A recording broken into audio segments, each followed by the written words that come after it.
Garuda Express, an international courier service. మరి ఎందుకు అట్లా ఊగుతున్నావు ఆడికిడికి? చెప్పే ఫస్ట్ లోనే అన్న కొంచెం నర్వస్ అని. కరాట్ వచ్చినా మంచిదే, యా అను, యా అన్నావు అనుకో ఆన్లైన్లో పడతావు. యాక్చువల్గా మార్క్ మీద నుంచోమని నేను అందరికి చెప్తాను, ఇప్పుడు నేను నుంచో డైలాగులు రాసి ఇచ్చిండ్రా? లేదు, మళ్ళీ నేను మాట్లాడుతున్నా కూడా అట్లనే అంటున్నాను. ఇప్పుడు ఒక తాన టైలర్ షాప్ ఉంటుంది, మనం బట్టలు చూపించినాం అనుకో ఎవడు కుట్టిండే అంటాడు.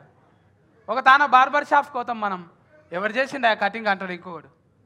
మళ్ళా అట్లా తేజ సార్ నేనేమన్నా అన్నాడా? అంటే ఇద్దరు సేమే కదా, కెమెరాలే కదా. అవును, అట్లా అన్నాడా? అన్నారు అనొచ్చు, అనకూడదు అనొచ్చు. చెఫ్ యూట్యూబ్లో ఏం బెటర్ ఇది.